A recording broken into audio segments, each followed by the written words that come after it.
je parlais de manière prophétique par l'Esprit de Dieu, le Seigneur me dit de vous dire ceci.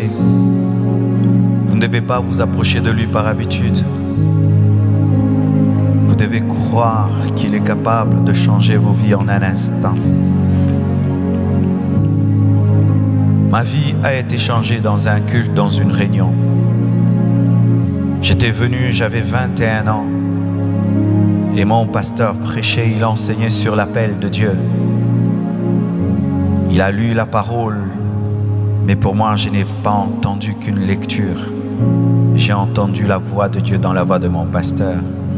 Il parlait de l'appel de Dieu et j'ai entendu dans mes oreilles des millions de personnes qui criaient, qui disaient « Marcelo, viens nous apporter l'évangile ». En ce moment-là, la puissance de Dieu était tombée sur moi et m'avait terrassé. Tout le monde a pu rentrer à la maison et moi j'étais resté là. J'avais une expérience avec le Dieu de ma destinée. Et Dieu me parlait. Après cette expérience, j'ai couru à la maison parce que je ne voulais pas répondre à l'appel de Dieu. Et quand j'entre dans ma chambre, je ferme ma clé. Je trouve le Dieu que je fouillais m'attendait dans ma chambre. Il avait rempli la chambre. Il y avait une telle saturation de la présence de Dieu que j'avais du mal à respirer. Il y avait trop de Dieu, de sorte que j'avais du mal à respirer. Je ne peux vous expliquer cela. Et il m'a dit, que veux-tu que je te fasse pour que tu répondes à mon appel? Et comme je refusais de répondre à cet appel, j'ai fait 2 semaines sans dormir, où tout le temps la voix de Dieu me parlait, réponds à l'appel, réponds à l'appel. Pendant 2 semaines, j'ai eu une insomnie provoquée par l'appel de Dieu. Et étant donné que j'avais fait 2 semaines sans répondre à cet appel et sans dormir, j'ai eu un problème avec ma tête, de sorte que j'oubliais ce que je disais et je ressemblais un peu à un fou. Et on m'a amené dans un hôpital psychiatrique. Le médecin me regarde et il me dit que tout va bien. Et il dit qu'on m'enferme dans ma chambre pendant 2 semaines, que je ne voie personne, que je ne sorte pas. C'était une retraite imposée par Dieu. Et pendant 2 semaines, j'étais dans ma chambre. Et il y avait trop de Dieu dans cette chambre. Il me parlait tellement que je devais lui dire d'arrêter de me parler. Je devais prendre des cahiers, écrire vite et m'annoncer tout ce que je suis en train de vivre aujourd'hui. Quand j'avais 21 ans, il me disait, tu iras dans le monde entier, tu prêcheras ma parole. J'étais un jeune garçon, je n'avais même pas un passeport. Et des fois, je devais lui dire, arrête de parler, je dois écrire. Et des fois, je disais, arrête de parler, je dois dormir. Ma mère était en peur. Elle me voyait sortir, donnez-moi un cahier, achetez un cahier, je dois écrire, je dois écrire, je dois écrire. De sorte que si quelqu'un venait me voir, je pouvais dire en avance qui allait venir me voir. Et j'avais une chaise dans ma chambre. Si seulement tu t'assieds sur cette chaise, je te regarde, je te raconte ta vie.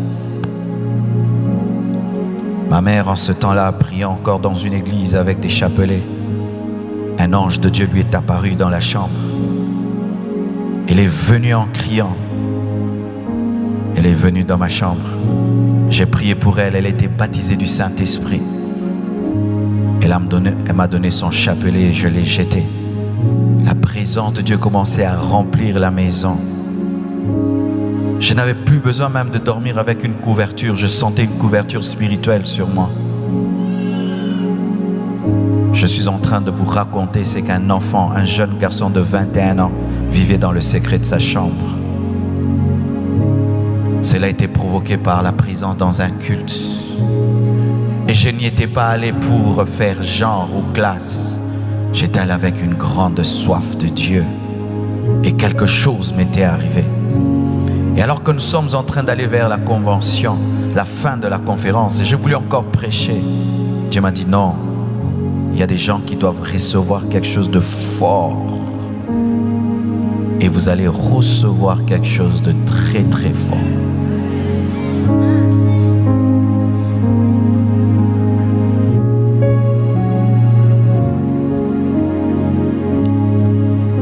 Beaucoup de gens m'avaient dit des choses. Et je disais qu'ils m'aimaient bien, c'est pourquoi ils me prophétisaient des grandes choses. Alors que ce n'était pas la pensée de l'homme, c'était Dieu. Des fois, lorsque tu regardes la prophétie, tu regardes ta vie, tu dis c'est trop beau, c'est trop grand. Rien n'est trop grand pour Dieu. Et personne n'est méritant pour que Dieu fasse dans sa vie des grandes choses. Tu dois seulement avoir la foi et croire que Dieu peut, en un instant, changer ta vie. En un instant. En un instant. Et après ça, 2 semaines après, je suis allé à l'église, j'étais chantre comme mes sœurs. Et on m'a donné le micro. Et je fermais mes yeux et je chantais. Je ne savais pas que pendant que je chantais, les gens ne faisaient que tomber. Quand j'ai ouvert les yeux, j'ai vu des gens par terre. C'est là que l'onction de Dieu a commencé à se mouvoir dans ma vie. Moi qui hier priais en regardant une montre, je ne savais plus m'arrêter dans la prière. Il fallait que je puisse me décoller. Les moments de prière étaient devenus des moments intenses, des moments d'intimité terribles. Et quand Dieu m'a dit de commencer l'église, j'ai fait 2 ans. 2 ans où je jeûnais chaque mercredi, je veillais chaque vendredi. Et après, c'est comme si ça ne suffisait pas. J'avais maigri, j'avais atteint 45 kilos. C'était pas assez. Une soif me brûlait. Je devais connaître ce Dieu qui m'avait appelé. Je suis allé dans un jeûne de 11 jours où je ne prenais que de la bouillie. Le dernier jour de ce jeûne, un tonnerre a retenti et j'ai entendu une voix qui m'avait dit: aujourd'hui est né dans cette nation un grand serviteur de Dieu. Je suis sorti de cette retraite. Moi qui avant ne prêchais que 20 minutes et après je n'avais plus rien à dire. Quand j'ouvrais la Bible, je pouvais prêcher 1 heure, 2 heures et je ne finissais plus. Une onction de la connaissance de la parole était venue dans ma vie, dans la retraite. Les choses de Dieu existent, mes frères. Dieu est capable de te communiquer un dépôt spirituel que l'homme ne peut expliquer. Et je suis sorti de cette retraite et j'ai continué à prier. Et j'ai continué à prier jusqu'à ce que Dieu, un jour, alors que je marchais, il m'a arrêté et il m'a dit: c'est assez, tu as assez prié, commence l'église. J'ai dit: Dieu, je n'ai pas d'argent. Comment je vais faire pour commencer l'église? Il m'a dit: tu vas mettre une chaire et tu vas parler. La première fois, c'était des enfants qui étaient devant moi. Il n'y avait même pas de tôle, ni des instruments. J'ai parlé sans instruments, sous le soleil, à des enfants. Et la puissance de Dieu est tombée sur eux. Quand la puissance de Dieu est tombée sur les enfants sont rentrés en parlant langue, raconter à leur maman ce qui leur était arrivé. Les mamans sont venues vérifier. La puissance de Dieu les a touchés. Et les papas sont venus vérifier. Et la puissance de Dieu les a touchés. C'est comme ça que l'église est née.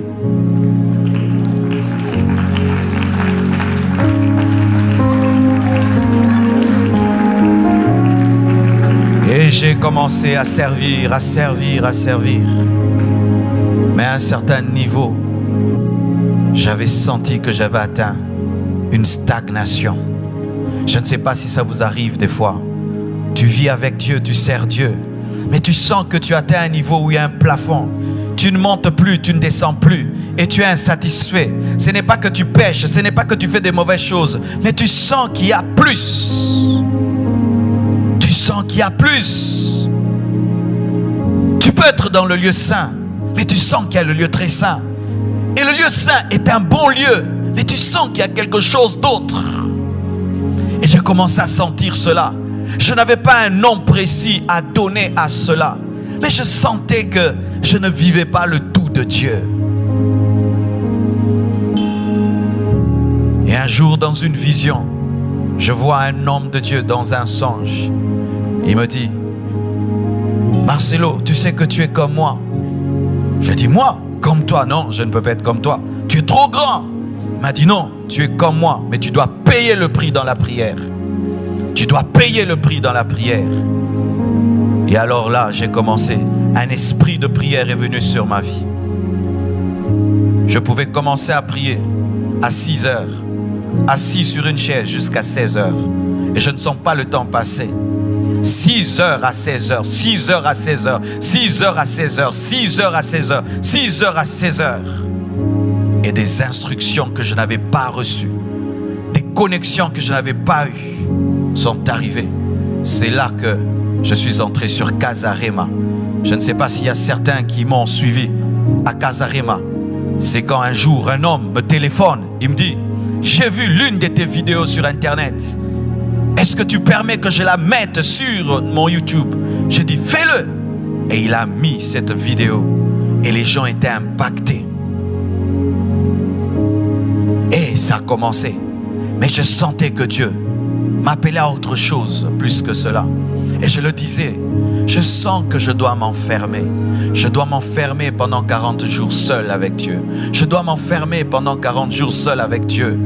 Quand je prie une semaine, je ne me rassasie plus. Quand je prie 3 heures, je ne me rassasie plus. Quand je viens dans un culte, je rentre et j'ai toujours faim. Je dois m'enfermer. J'ai trop faim de lui. Jusqu'à ce que j'ai eu la force par la grâce de Dieu. Je suis allé m'enfermer dans mon bureau avec des bouteilles d'eau pendant 40 jours. Je suis sorti ressuscité. Dans ce jeûne, je suis mort spirituellement. Et dans ce jeûne, je suis sorti un autre homme. Quand je suis sorti, je suis allé faire une croisade qui avait réuni 15 000 personnes. J'ai prêché l'évangile. Un homme était paralysé, il a marché. Des malades étaient guéris. 500 personnes se sont converties et toutes ont rejoint l'église. Après ça, c'est quand le ministère s'est ouvert sur le plan international que j'ai même rencontré l'homme de Dieu et que tout le reste a commencé à se passer. Qu'est-ce que je veux vous dire, mes frères? Il y a un prix à payer. Il y a un prix à payer. Tu aimes cette chair, on te dira qu'il y a un prix. Tu veux l'avoir, tu dois payer un prix. C'est vrai que Christ a tout accompli pour nous, mais voici comment Christ fait. Il achète une chose pour toi et il la pose sur la table. C'est à toi de venir la prendre. C'est pourquoi il dit, venez à moi vous qui avez soif. Tu dois venir, tu dois aller. Sinon tu mourras et jamais tu ne deviendras l'homme que tu dois devenir. Je t'assure, le jour de ta mort, Dieu te présentera un autre toi-même que tu aurais pu être mais que tu n'es jamais devenu parce que tu n'as pas payé le prix qu'il t'a demandé. Chacun de nous dans son esprit entend toujours un prix qu'il doit payer. Chacun de nous, celui-ci Dieu lui dit de veiller, celui-là Dieu lui demande de jeûner, l'autre je ne sais pas, Dieu te demande de faire des veillées de lecture de la parole. Jusqu'à quand tu vas reporter à demain le prix que tu dois payer? Jusqu'à quand tu diras, je le ferai, je le ferai, je le ferai, je le ferai, je le ferai?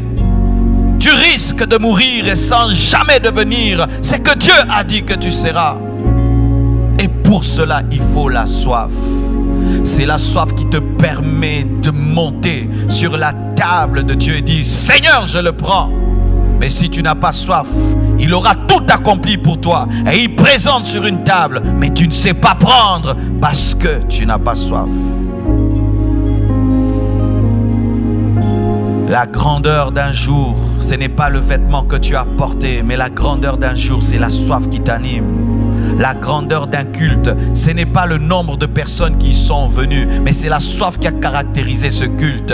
La grandeur d'une église, ce n'est pas le bâtiment, mais la grandeur d'une église, c'est la caractérisation, c'est la soif du peuple de Dieu. Et ce culte deviendra grand par notre soif. C'est notre soif qui fera de ce culte un culte extraordinaire. Et je t'assure, il est capable de changer ta vie en un instant. En un instant. Lorsque j'ai commencé l'assemblée, je suis passé par des problèmes. Tout d'un coup, dans l'église, il y avait des tumultes à gauche et à droite. L'église passait par des temps de secousses. Et je vois une vision. Dans cette vision, je vois un homme de Dieu qui entre dans la salle et qui prie pour moi. Et Dieu me sort du problème. Et je vais à l'école biblique. Pendant que je fais la modération du culte, j'ouvre mes yeux et je vois l'homme que j'ai vu dans la vision entrer. Et j'ai dit, aujourd'hui, la vision va s'accomplir. Je finis et je lui donne le micro. Et je m'attends à ce que la vision s'accomplisse. Le monsieur prend le micro, il enseigne et il enseigne. Après, il dépose le micro, il va, il entre dans le bureau. La vision ne s'est pas accomplie comme j'avais vu. Et j'étais déçu. Et l'Esprit de Dieu m'a dit, tu as cru que ce serait facile? Tu dois aller vers cet homme. Ça, je ne t'ai pas montré dans la vision. Tu dois aller vers lui et lui demander de prier pour toi. Cet homme parlait anglais. Moi, je ne maîtrisais même pas un peu d'anglais. Et j'ai dit à mon ami qui parlait anglais, peux-tu dire au prédicateur de prier pour moi? Mon ami va, il lui dit. Cet homme lui répond, il dit, je ne te connais pas et je ne peux pas prier pour toi. Quelle blessure! Dans la vision, je n'avais pas vu ce rejet. Dans la vision, je n'avais pas vu cette parole dure m'a été cachée. Et j'ai failli tomber dans l'orgueil et dire, eh ben, ça c'est quel genre d'homme de Dieu orgueilleux qui garde sa prière. Je vais chercher Dieu. Et Dieu m'a dit, non, ce que je veux te donner, c'est seulement en t'humiliant. Cet homme-là doit prier pour toi. Et je suis revenu. Mes frères, je me suis tenu devant cet homme comme si j'allais le taper. Et je lui ai dit, à mon ami, j'ai dit, dis à ton pasteur que s'il ne prie pas pour moi, je ne sortirai pas de là. Et j'étais debout devant lui, je le regardais comme s'il avait ma dette. Ton problème, c'est que tu n'es pas suffisamment déterminé. Ton problème, c'est que lorsque tu quittes la maison, tu n'as pas un but et un objectif. Pourquoi es-tu venu ici? Pourquoi es-tu venu là? Qu'est-ce qui t'anime? Souvent nous nous plaignons, je viens à l'église et je rentre, rien ne m'arrive. Mais vous ne venez avec rien, c'est pourquoi vous ne sortez avec rien. Qu'est-ce qui vous anime? Quelle décision vous avez? Aujourd'hui, Satan vous a piégés, vous nous prenez pour des stars et des vedettes. Et surtout vous qui nous avez connus sur Internet. Lorsque nous voyageons, qu'est-ce qui arrive? Les gens disent, c'est l'occasion de le voir en live. Mes frères, c'est quoi l'occasion de me voir en live? Oui, tu me vois en live. Ça fait quoi? Ça fait quoi tu m'as vu en live? Tu dois vivre mon Dieu en live.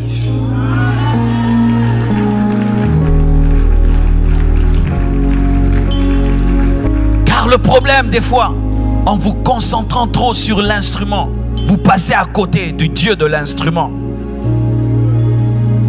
Et je me suis tenu devant lui et je le regardais. Et il a lu dans mes yeux une soif ardente. Et il a dit, mets tes mains là. Il a présenté seulement ses mains. Quand j'ai touché ses mains, je suis tombé directement. Quand je me suis relevé, j'ai senti comme un poids m'avait quitté et mon ministère a décollé à nouveau. Ce jour-là, si je n'avais pas soif, je ne sais pas si aujourd'hui je serais ici à Boston et si mon ministère serait devenu ce qu'il est devenu. Ton problème, c'est que des fois, tu rates des opportunités en or parce que tu n'as pas la vision de comprendre que l'Éternel est à Bethel. Peux-tu savoir que Dieu est ici? Peux-tu le sentir? Et peux-tu discerner que dans une seule réunion, ta vie peut changer? Une seule réunion, ta vie peut changer. Le feu de la Pentecôte qui a embrasé la vie de Pierre est tombé en un instant. C'était un tout à coup. Mais voyez les résultats du tout à coup.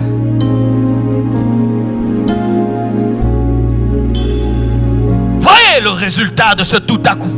Ils avaient soif, ils avaient soif, ils avaient soif. Et tout d'un coup, le feu est tombé sur eux. Et plus jamais ils n'ont été les mêmes. Mes frères, nous sommes en train de parler du réveil de Boston. Et vous savez à quel point la franc-maçonnerie est présente dans cette ville. Comment pensez-vous que vous pouvez influencer cette nation sans être embrasé par le feu du Saint-Esprit? C'est impossible. Jésus n'a pas envoyé des religieux gagner les extrémités de la terre. Il a envoyé des hommes embrasés, des hommes enflammés, des hommes revêtus de puissance. Mais ces hommes avaient payé le prix de la chambre haute. Ils avaient payé le prix de la chambre haute. J'aimerais un peu te parler de la chambre haute. Des fois que vous nous voyez ici, c'est beau, il y a des lumières. Mais si je te raconte mes journées, si je te racontais mes journées, si je te raconte ma vie, je passe ma vie dans une chambre. Boston, j'ai pas le temps de voir. Je verrai Boston lundi et mardi. Et peut-être même pas s'il y a trop de gens pour qui je dois prier. Je vis dans une chambre et je prêche dans une chambre. Je prêche dans une chambre. Le prix à payer. Le prix à payer. Le médecin qui opère les cerveaux, le prix qu'il paye pour être capable de sauver les hommes, il fait des études de 10 ans, de 12 ans. Et il est tout le temps assis, on l'enseigne. Pendant que ses amis jouent, il est en train d'apprendre. Et demain, il peut opérer ton cerveau et te guérir d'un cancer. Vous voulez ou vous ne voulez pas. Les choses de Dieu, ce ne sont pas des jeux, mes frères. Veux-tu cette vie?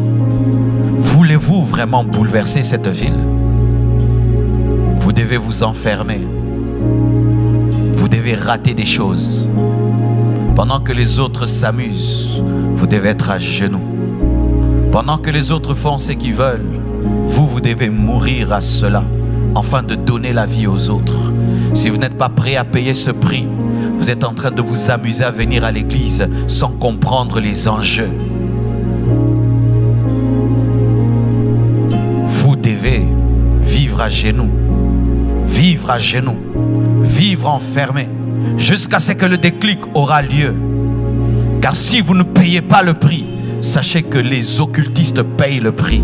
Certains ont offert leurs femmes, ont offert leurs enfants pour que Satan vienne régner dans la ville. Ils ont donné ce qu'ils avaient de précieux. Ils ont accepté que tous leurs enfants meurent. Ils ont fait des sacrifices humains. Ils ont donné de leur sang. Certains devaient vivre jusqu'à 70 ans. Ont accepté de mourir à 30 ans pour que seulement Satan passe par eux. Ils ont fait des sacrifices donnant leur vie. Certains ont fait des pactes avec le diable. Ils ne peuvent pas regarder derrière eux. Certains ont fait des pactes avec le diable. Ce sont des serpents qui les apparaissent. Certains ont fait des pactes avec le diable. Ils n'ont pas le droit de dormir. Certains ont fait des pactes avec le diable qui ne peuvent dormir dans une maison. Il faut entendre les pactes qu'ils acceptent. Mais les chrétiens, Dieu vous demande de jeûner. Il vous demande de vous agenouiller. Il vous demande de vous enfermer. Il vous demande de passer du temps avec lui. Mais vous ne voulez pas. Mais vous pensez que Dieu vous utilisera.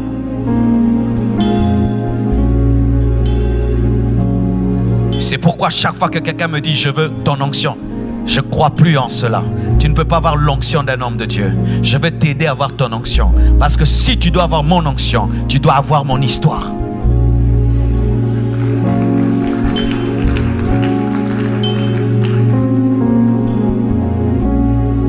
Vie comblée, compassion, ça va. Ce sont des noms que nous donnons, mais tous nous devons payer le même prix.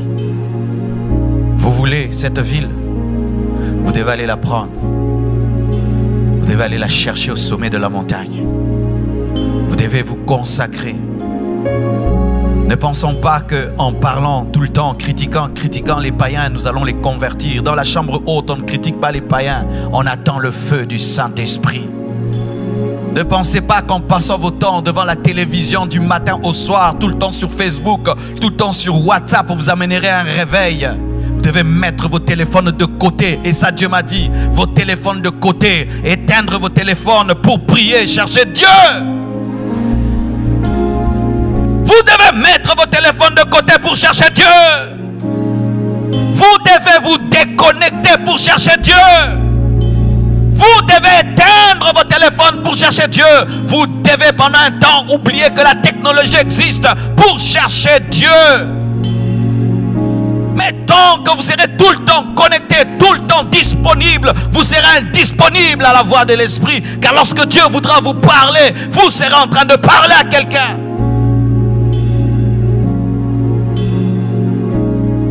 Voulez-vous ou vous ne voulez pas? Ce monde n'a pas encore vu ce que Dieu peut faire au travers d'un homme qui s'abandonne totalement à lui. Le monde n'a pas encore vu ce que Dieu peut faire au travers d'un homme qui s'abandonne totalement à lui. Si aujourd'hui tu t'offres à Dieu comme un sacrifice vivant et tu montes sur l'autel de la croix, il va te consumer par le feu du Saint-Esprit et de là sortira un puissant serviteur de Dieu.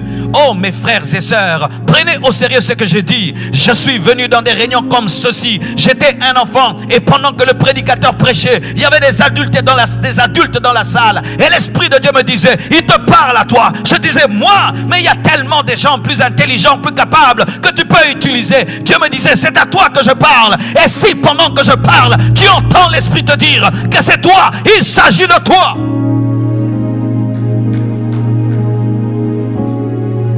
À quoi ça nous sert de dépenser autant d'argent, de louer tout ceci, cette salle, et de dépenser en hôtel, en avion, en cela, pour vous faire plaisir et vous divertir?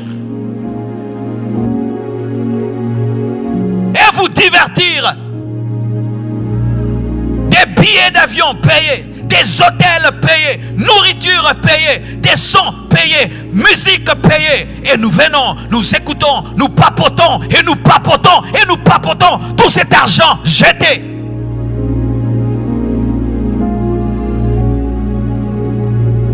Si cette conférence n'engendre pas, ne fût-ce qu'un homme embrasé, nous avons échoué.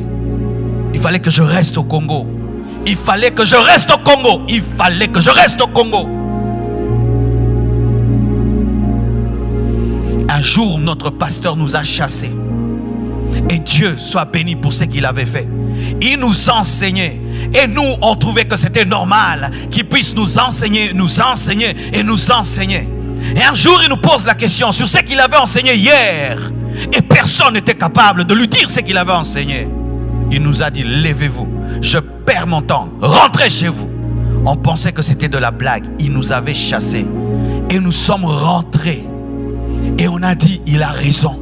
Comment nous sommes incapables de nous rappeler ce qu'on nous enseignait hier? Est-ce que vous vous rappelez ce que j'ai enseigné hier? Est-ce que vous vous rappelez ce que j'ai enseigné le premier jour? Est-ce que vous vous rappelez ce que le pasteur Samuel a enseigné? Ce que le pasteur Grégory a enseigné? Tout ce temps passé dans la prière. Est-ce que vous vous rappelez de cela? Et il nous a chassés.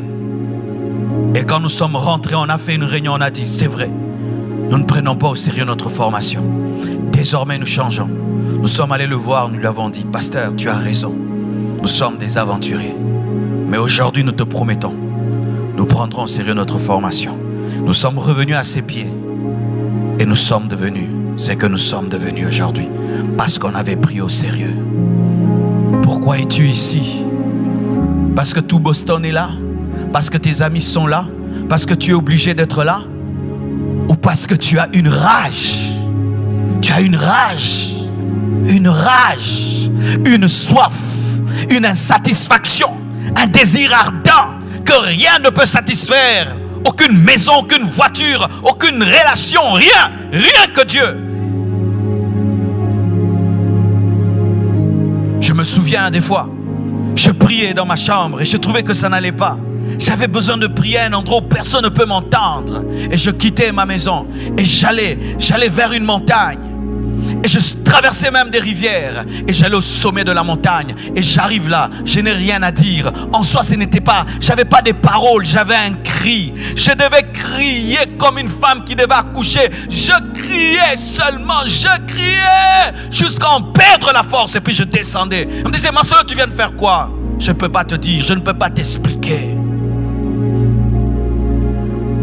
Une fois, je voyais les gens écouter la parole et ne pas changer. Tu leur prêches la sainteté et ils pêchent encore. Tu leur prêches la sainteté et ils pêchent encore. Des scandales et des scandales. Il pleuvait et je rentrais à la maison. Je pleurais sous la pluie. J'avais oublié même qu'il y avait la pluie. Comment les gens peuvent venir à l'église et s'appeler chrétien et ne pas changer? Peut-être que c'est moi le problème, Seigneur. Peut-être que je ne suis pas assez ouin. Peut-être que je ne prêche pas bien. Avez-vous de telles rages? Comment je peux prier pour un malade qui n'est pas guéri? Comment je peux prêcher à quelqu'un qui ne se convertit pas? Comment je peux lire la Bible, je ne la retiens pas? Comment je suis incapable de prier même 1 heure du temps? C'est comme si c'était une torture. Comment je suis incapable de jeûner? Comment je suis incapable d'aimer Dieu comme il m'aime? Comment j'ai ce mauvais cœur?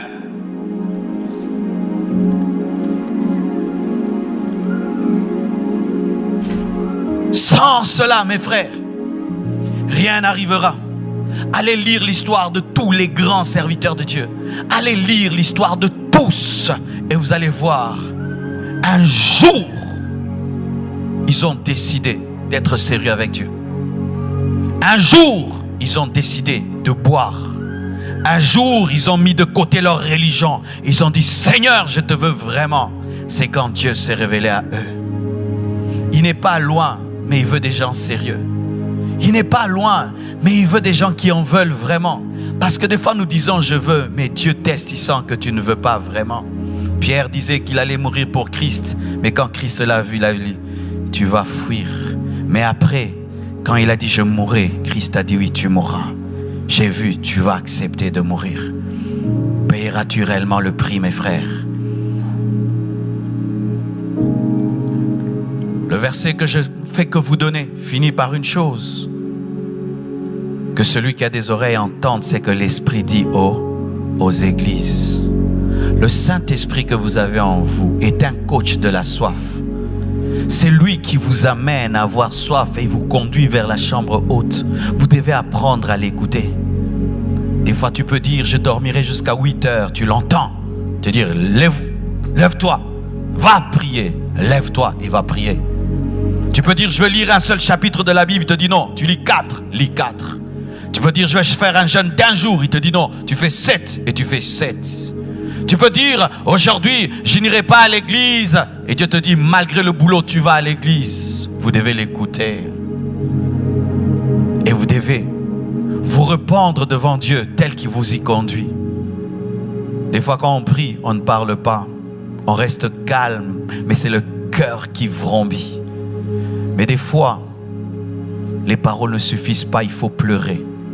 Il y a des prières qui ne deviennent des prières que lorsque elles sont transformées en larmes. Certains au milieu de vous, vous devez pleurer devant Dieu. Il y a longtemps que vous avez pleuré devant Dieu. Moi, quand je pleure devant Dieu, je me sens bien. Parce qu'il y a des choses que je ne peux exprimer en français. Mais c'est seulement quand je pleure que mes larmes peuvent exprimer ce que je ressens vraiment. Certains, vous devez seulement crier, crier, crier devant Dieu. Crier, crier comme une femme en agonie. Qui vous devez crier. Certains, vous devez soupirer et faire des prières d'enfantement. Chaque fois que l'église Compassion doit exploser, je subis une pression spirituelle comme une femme en agonie. C'est une douleur que je ne peux expliquer. C'est comme si Dieu prend son cœur et il te prête son cœur. Et tu sens l'agonie des païens comme si c'est toi qui allais en enfer avec eux. Et quand tu fais ces prières, tu vois l'église grandir. Vous devez arrêter cette vie chrétienne superficielle. Cette vie chrétienne bon chic, bon genre américaine. Vous devez arrêter cela. Entrez en profondeur. Ressemblez à Jésus. Laissez-vous conduire par l'Esprit. Ressemblez à Christ. Et je vous assure, la Bible deviendra une réalité pour vous. Tu diras aux gens, tu vois ce verset-là, moi je le vis, je l'expérimente. Je suis fatigué de l'adorer de loin. Je suis fatigué de le servir sans émotion. Je suis fatigué de le servir sans mon cœur. Je suis fatigué de le servir avec mes propres forces et ma propre intelligence. Je veux Dieu. Je le veux. Car je suis conscient d'une chose. Un homme ne peut changer le monde. Seul Dieu peut le faire. Et il faut qu'il soit attiré dans ma vie par la soif.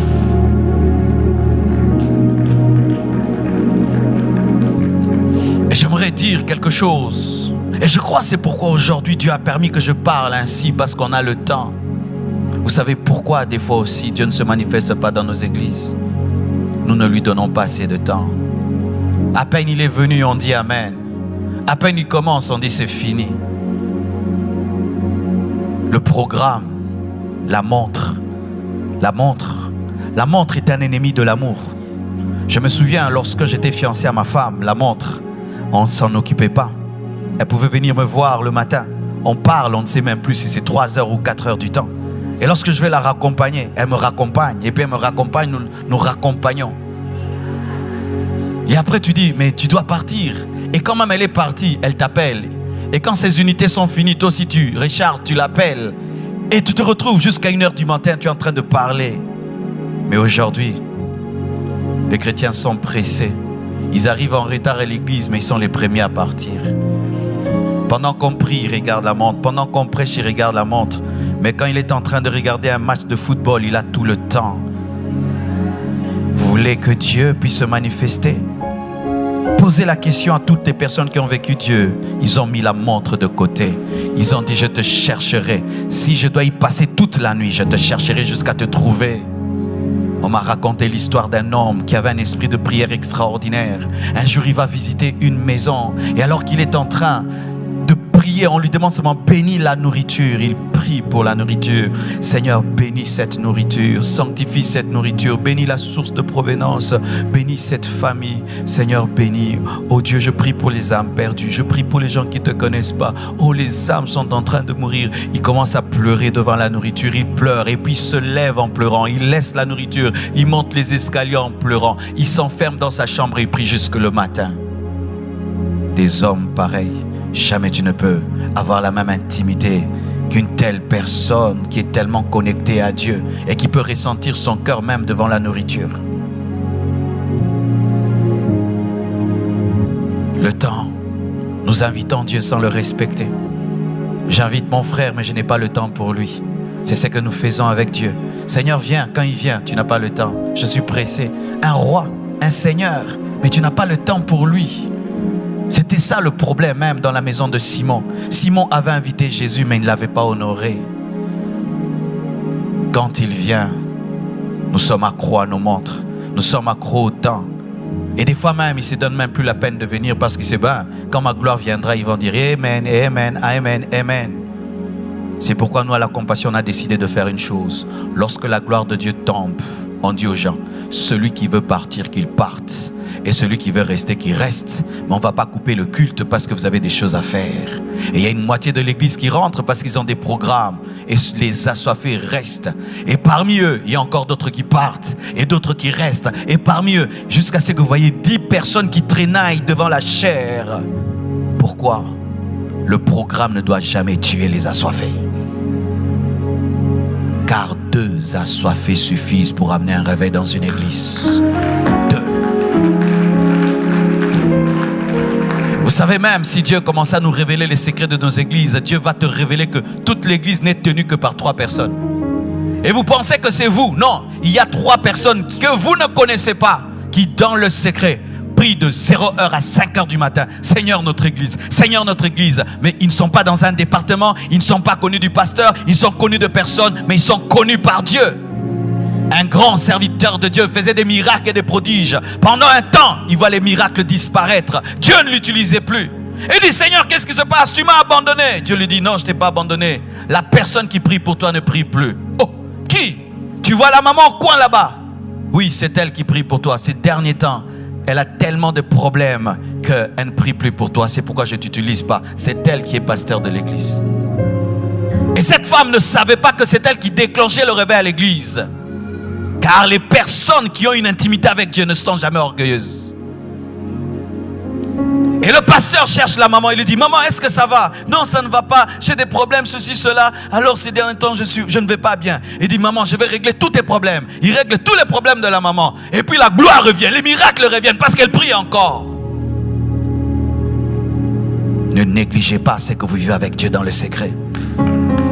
Cet esprit qui te sort de ta chambre, qui te sort de ton lit, qui t'amène à jeûner. Tu ne sais pas ce que Dieu fait en toi, surtout toi qui parles en d'autres langues, car tu dis des fois des choses que tu ne comprends pas, alors que tu peux, sans le savoir, déclencher un réveil mondial. Je dis réveil mondial.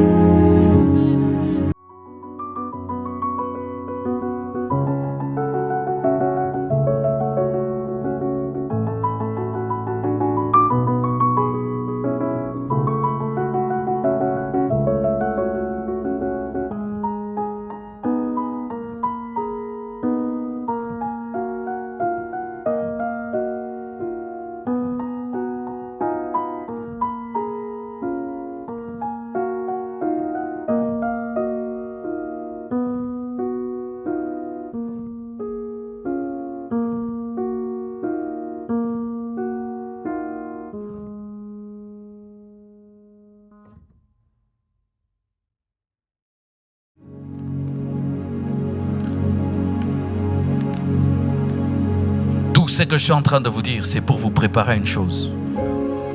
Au toucher divin. Ce soir. Aujourd'hui. Maintenant. Car il y a une maladie dans les églises. Nous attendons que Dieu agisse demain. Il agira. Je n'ai pas demain, je n'ai pas dimanche, je n'ai que samedi. C'est aujourd'hui ou jamais. Dieu est le Dieu qui agit dans 20 ans, dans 25 ans. Mais il est aussi le Dieu de à l'instant même. À l'instant même. Jésus a parlé au figuier. À l'instant même, il a séché. À l'instant même, il a ordonné que les yeux de Bartimée s'ouvrent. À l'instant même, il est aussi le Dieu de l'instant même. Est-ce que vous croyez que dans ce culte-ci, Dieu est capable de faire descendre une gloire qui change Boston et qui change vos vies? Est-ce que vous le croyez?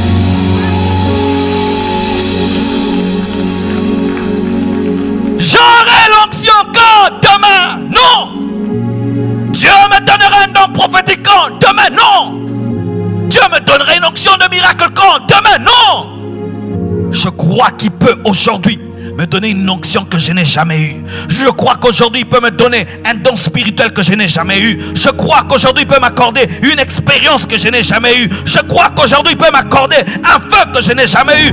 Aujourd'hui, car je n'ai qu'aujourd'hui.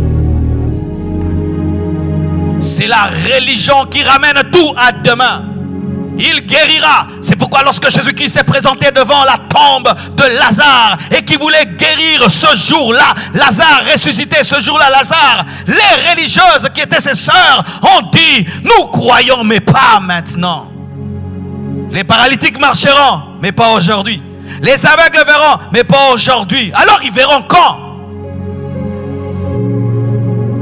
Le feu tombera. Le feu tombera. Et on finit la conférence. Ça tombe pas. Pourquoi? On remet toujours à demain. À demain, à demain, à demain. Et puis on finit. Amen. Rien. Reportant toujours à demain. Je le veux ce soir. Je m'y attends ce soir. À l'explosion de la gloire de Dieu ce soir. Et cela n'est possible que si vous priez avec rage et avec ferveur.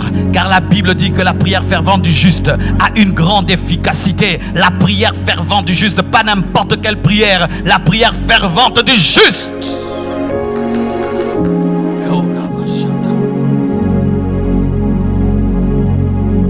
Lorsque nous avons reçu Jésus, 10 chrétiens pouvaient être dans une salle en train de prier. Tu penses qu'ils sont à 100? Vrai ou faux? Mais aujourd'hui, les gens peuvent être nombreux comme ça. C'est comme s'il y a 2 personnes. Une lourdeur que nous avons, même de parler à Dieu. C'est comme si nous sommes des muets. Mais quand on dit Amen, il faut voir comment nous faisons du bruit. Une maladie dans l'église. Les gens ne prient pas, ne parlent pas à Dieu dans le culte, mais ils parlent aux hommes après le culte. Les voix ne s'élèvent pas dans le culte, mais les voix s'élèvent après le culte. Quelle est cette maladie? Ce poids spirituel qui est sur toi. Tu ne es incapable d'élever ta voix à l'église, mais très capable dans la communion fraternelle de parler fort. C'est une maladie. C'est une maladie. C'est une maladie. C'est une maladie.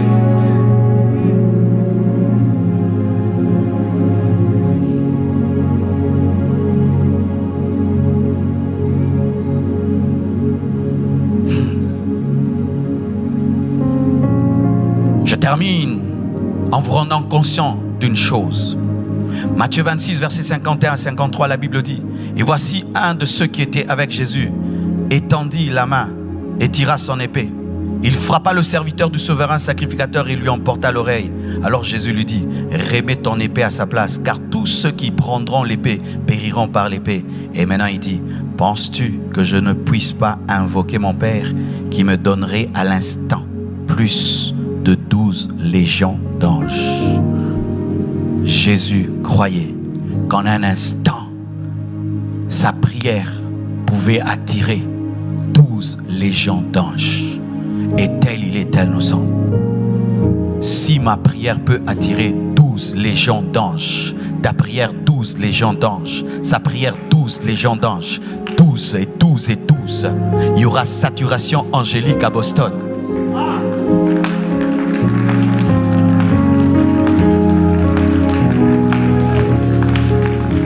Église, on t'a trop parlé des démons, de sorte que tu as oublié ceux qui te gardent et te protègent. Église, on t'a trop parlé des puissances sataniques au point que tu as oublié que tu es gardé par des anges.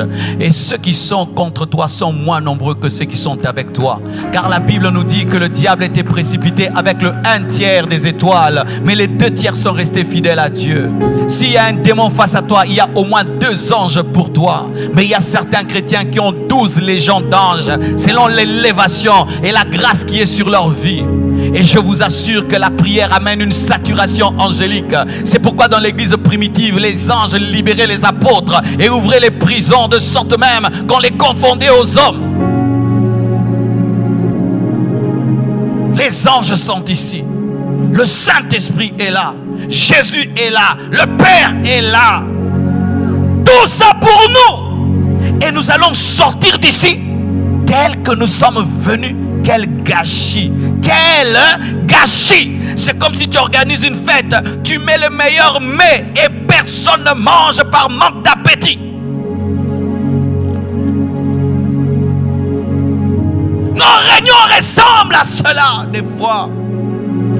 Nos réunions ressemblent à quelqu'un qui a dressé une table garnie et qui a pris des heures et des heures pour préparer. Mais quand le peuple vient, ils n'ont pas faim, ils sont occupés. Je dois rentrer à la maison, je dois regarder un téléfilm à 18h, c'est mon film préféré qui passe. Je veux rater ceci, mon ceci va venir me voir. Je dois vite rentrer à la maison pour essayer ma nouvelle voiture et ceci, cela. Et les choses pourrissent. De sorte maintenant que quand nous venons, Dieu n'a rien préparé parce que ça ne sert à rien. Et nous venons, nous trouvons des cultes secs, nous trouvons des prédications secs, nous trouvons l'adoration, tout est sec. Et nous disons, qu'est-ce qui se passe? Qu'est-ce qui se passe? C'est parce que nous avons méprisé ce qui nous était servi hier.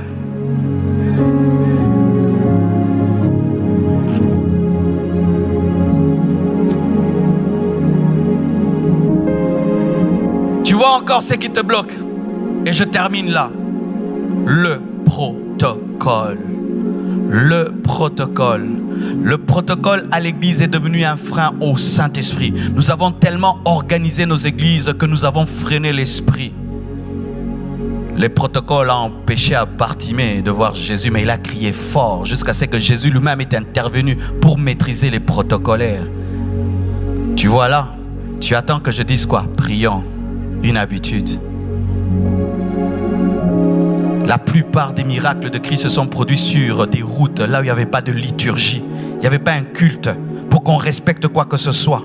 Et le fait que nous venons à l'église et il y a une estrade et il y a des chaises, vous vous comportez comme vous êtes à l'école et tu dis je vais déranger. Non, ici ce n'est pas l'école, c'est l'église. Et tu dis mon voisin va être gêné. Ici c'est l'église. Si tu sens l'envie de prier, prie. Tu sens l'envie d'être debout, soit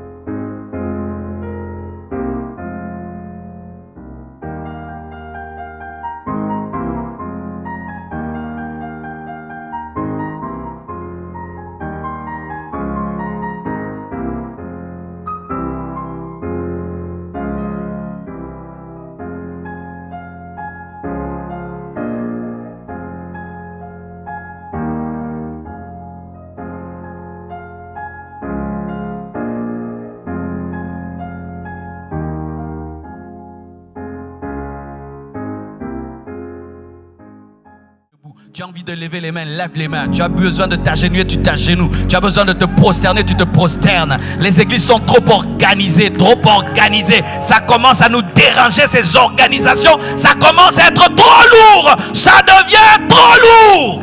Trop lourd. Trop lourd. Tout est millimétré. Tout est ceci, tout est cela, tout est cela. Où est la place de Dieu maintenant? Qu'est-ce qui a tué le réveil de la Pentecôte? C'était l'organisation. Le feu de Dieu est tombé et les hommes ont décidé, nous allons contrôler. On ne fait plus ça, on ne fait plus ça et on ne fait plus ça. Et l'Esprit de Dieu a été étouffé. Dans certaines églises, tu ne peux même pas dire Alléluia, tu déranges. Tu ne peux même pas crier en langue, on dérange. Tu t'agenouilles, le protocole te dit ce n'est pas le moment. Quel est le moment? Quel est le moment? Quel est le moment? Quel est le moment? Quel est le moment? Quel est le moment? Dites-moi quel est le moment pour aimer mon Jésus. Donnez-moi l'heure, donnez-moi le temps pour que je puisse respecter.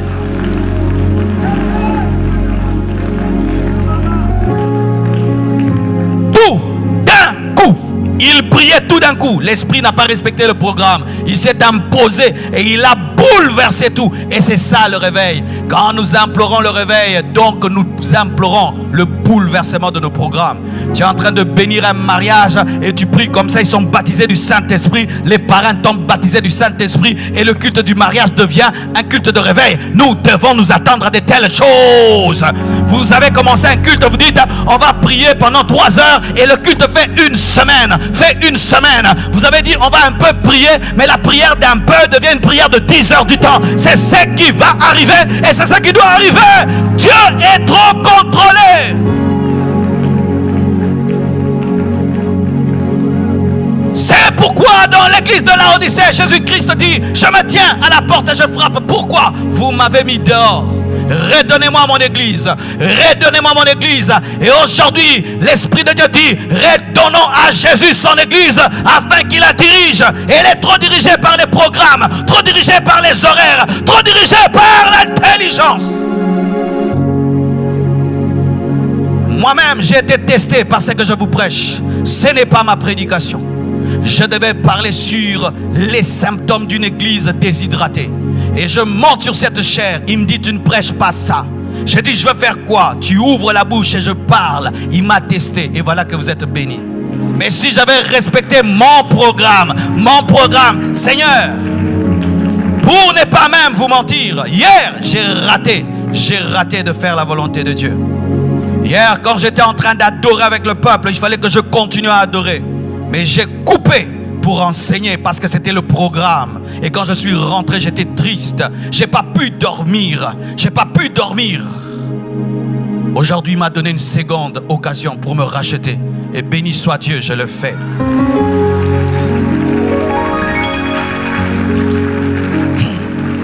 Cher homme de Dieu, entre donner une bonne prédication et écouter Dieu, c'est mieux d'écouter Dieu.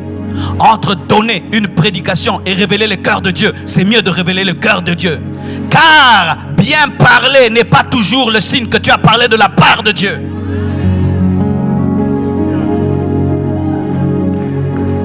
Combien de fois nous ratons la gloire de Dieu dans nos cultes à cause du programme? C'est le culte d'intercession. Mais la gloire de Dieu vient autrement. Non, c'est le culte d'intercession. C'est le culte d'études bibliques. Et l'onction vient des miracles. Non, Seigneur, pas de miracle aujourd'hui. Pas de miracle aujourd'hui. C'est l'étude biblique. Jésus, pas de miracle. Nous ne sommes pas différents des pharisiens et des sadducéens.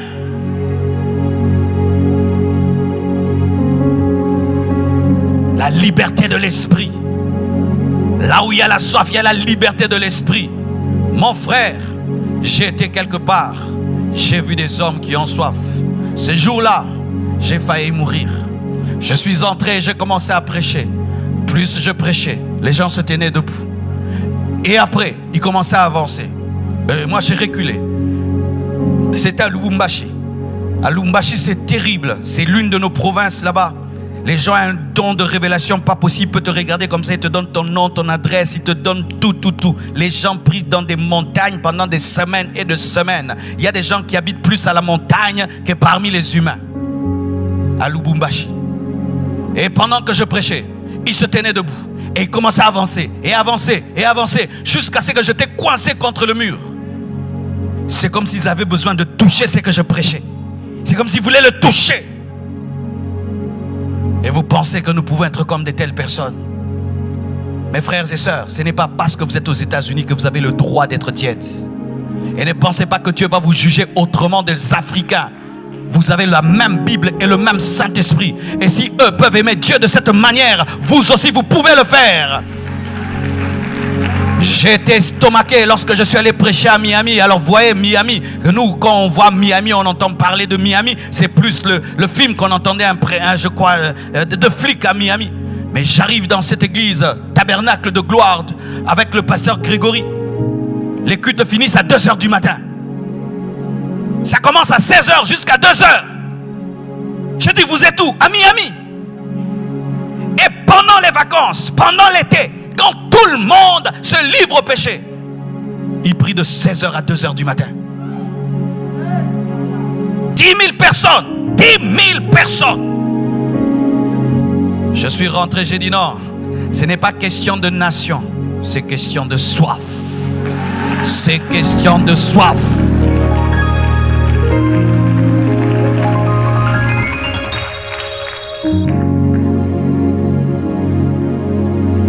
Un jour, je suis allé dans nos bureaux, le bureau du pasteur, pour le voir. Et il n'était pas là. Et quand j'entre, je trouve une femme. Elle était en train de prier. Mes frères, une gloire sortait de son visage. Quand je suis entré, j'ai senti un respect pour Dieu. C'était la première fois que je l'avais vue et la dernière fois. Il y avait quelque chose qui émanait d'elle et de sa prière.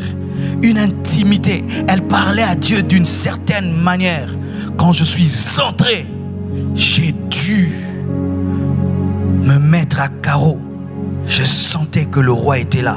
Que cette femme jouissait d'une intimité avec Dieu que je n'avais pas. Je suis sorti lentement et j'ai fermé la porte et je suis parti. Je ne l'ai jamais plus revue. Mais cette femme est parmi les personnes qui m'ont enseigné à prier. Elle ne m'avait rien dit. Elle ne m'avait même pas vu. Mais ce que j'avais vu m'avait changé. J'avais compris qu'il est possible à un homme de devenir l'ami de Dieu. Et sans même le dire, de le dégager. Elle ne disait rien, elle dégageait Dieu. Sa prière remplissait le bureau de Dieu. Et je suis sorti et j'ai désiré dans ma vie avoir ce que cette femme avait. Être capable de m'agenouiller devant Dieu et entrer dans sa présence et oublier tout ce qui est autour de moi. Lorsque tu atteins ce niveau, ton voisin à gauche ou à droite de l'église ne te dérangera pas. Qu'il soit froid, qu'il soit sec, ça ne te fera rien du tout. Tu pourras même venir dans un culte qui ne semble pas puissant, mais toi tu peux savoir que papa est là. Élie avait une telle intimité avec Dieu qu'il pouvait savoir que Dieu est dans un murmure doux et léger. Qui n'était pas dans le feu, qui n'était pas dans les tremblements de terre, mais pouvait savoir. David avait une telle intimité avec Dieu qu'il pouvait savoir que Dieu est en train de marcher au sommet des arbres. Il pouvait faire la différence entre le vent, entre un oiseau et Dieu qui marche au sommet des arbres. Comment un homme peut arriver à cela? Cela n'arrive que lorsque tu as soif, quand tu as faim. Et tu arrêtes de faire des prières religieuses, mais tu déchires ton cœur. Et des fois, ces prières-là, elles ne sont pas très systématiques. Elles ne sont pas toujours très très belles. Des fois, elles sont même bizarres. J'ai entendu des hommes dire, Seigneur, soit tu me tues, soit tu me donnes cette nation. Tu entends une prière pareille, soit tu me tues, soit tu me donnes ces âmes. Entre les deux, tu choisis. Des prières du genre, je ne te lâche pas tant que tu ne me bénis pas. Montre-moi ta gloire si je trouve grâce à tes yeux. Fais-moi voir ta gloire. Moïse, mais tu as vu le buisson ardent? Non, il y a plus que cela.